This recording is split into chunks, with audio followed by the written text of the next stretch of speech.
আসসালামু আলাইকুম এভরিওয়ান, কেমন আছেন সবাই? আশা করি আল্লাহর অশেষ রহমতে সবাই খুব ভালো আছেন। আলহামদুলিল্লাহ, আমিও ভালো আছি। স্বর্ণাস কিচেনে সবাইকে আরও একবার ওয়েলকাম করছি নতুন একটি রেসিপি দেখার জন্য। আজকে তৈরি করে দেখাবো খুবই হেলদি একটা ব্রেকফাস্ট রেসিপি। প্রথমেই এখানে আমি একটা বাটি নিয়ে নিয়েছি, সেই সাথে মেজারমেন্ট কাপ দিয়ে মেপে এখানে আমি 1 কাপ আটা নিয়ে নিচ্ছি। এখানে বন্ধুরা চাইলে কেউ ময়দাও ব্যবহার করতে পারেন। স্বাদ মতো লবণ দিয়ে দিলাম, সেই সাথে এখানে নাস্তাটাকে একটু টেস্টি করার জন্য 1 চামচ দিয়ে দিচ্ছি চিনি। এখন উইক্স দিয়ে শুকনো উপকরণগুলোকে একটু মিশিয়ে নেব। এই কাজটা শুকনো অবস্থাতে একটু উইক্স দিয়ে করে নেবেন। এতে করে শুকনো ময়দার ভিতরে যদি কোনো দলা দলা অংশ থাকে তাহলে সেটা কিন্তু ভেঙে যাবে। তাই শুকনো অবস্থায় উইক্স দিয়ে ভালোভাবে একটু সব কিছু মিশিয়ে নেবেন। এখন এখানে মেজারমেন্ট কাপ দিয়ে মেপে 1 কাপ পানি নিয়ে নিয়েছি নর্মাল, অল্প অল্প করে অ্যাড করব আর একটা ব্যাটার তৈরি করে নেব। অবশ্যই বন্ধুরা পানিটা অল্প অল্প করে অ্যাড করে একটা ব্যাটার রেডি করবেন। একসাথে অনেক বেশি পরিমাণ পানি যদি দিয়ে ফেলেন তাহলে ব্যাটারটা অনেক বেশি পাতলা হয়ে যাবে। তাই বলছি অল্প অল্প করে পানি অ্যাড করে ব্যাটারটা রেডি করবেন। এতে করে ব্যাটারের ঘনত্বটা বুঝতে পারবেন যে ঠিকঠাক একেবারে পারফেক্ট মতো ব্যাটারটা রেডি হয়েছে। এখন আর পানির প্রয়োজন নেই। আমি কিন্তু বন্ধুরা 1 কাপ পানি একেবারে পুরোটাই কিন্তু দিয়ে দিয়েছি।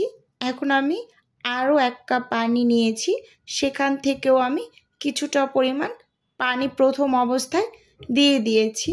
এখন অনবরত উইক্স দিয়ে বিট করে একটা মসৃণ ব্যাটার রেডি করে নেব।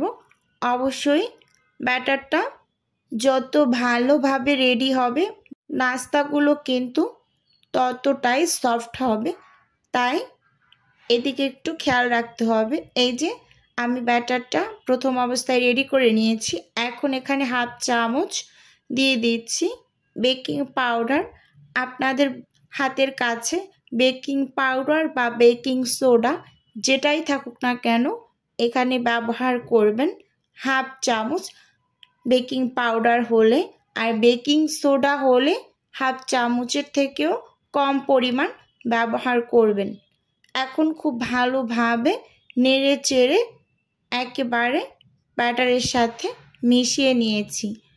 একটু ভালোভাবে লক্ষ্য করুন, আমার ব্যাটারটা কিন্তু একেবারে মসৃণভাবে রেডি হয়েছে, কোনো গুটি গুটি ভাব নেই।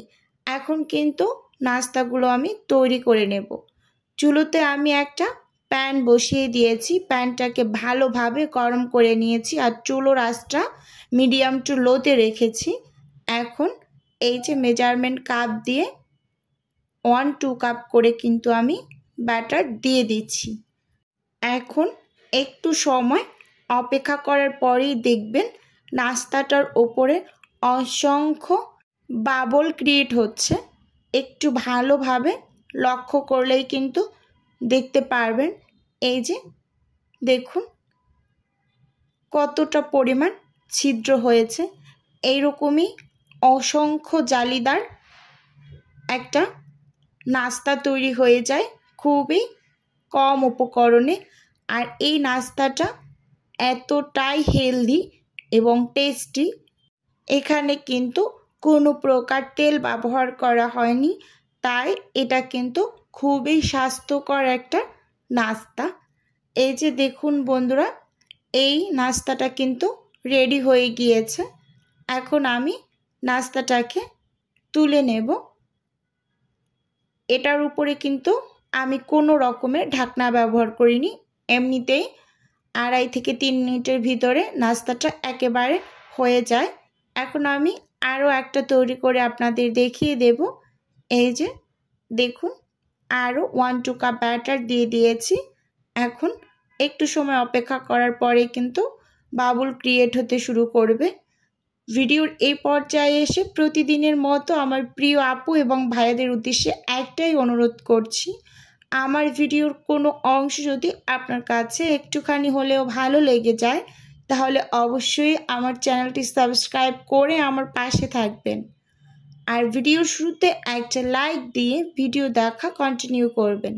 এই যে দেখুন বন্ধুরা, নাস্তাটার ওপরে কতটা পরিমাণ ছিদ্র হয়েছে দেখুন, দেখতে কিন্তু মাশাআল্লাহ খুব সুন্দর লাগছে।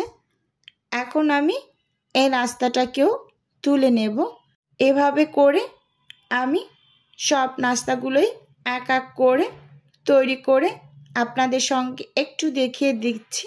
দেখুন মাশাআল্লাহ নাস্তাগুলো কতটা সুন্দর হয়েছে, আর এটা খেতে কিন্তু ভীষণ ভালো লাগে। আপনারা যে কোনো সবজি বা চাটনি সঙ্গে নাস্তাটা পরিবেশন করতে পারেন। আমি খেজুরের গুড়ের সাথে পরিবেশন করেছি। খেজুরের গুড় দিয়ে খেতেও দুর্দান্ত লাগে। আর দেখতেই পাচ্ছেন পিছন সাইডটাও কোনো রকম পড়েনি, একেবারে পিছন সাইডটাও খুব সুন্দর হয়েছে। আর কতটা পরিমাণ জালিদার হয়েছে একটু লক্ষ্য করুন। আপনারা কিন্তু এভাবেই এই নাস্তাটা খুব কম সময়ে বানিয়ে নিতে পারবেন।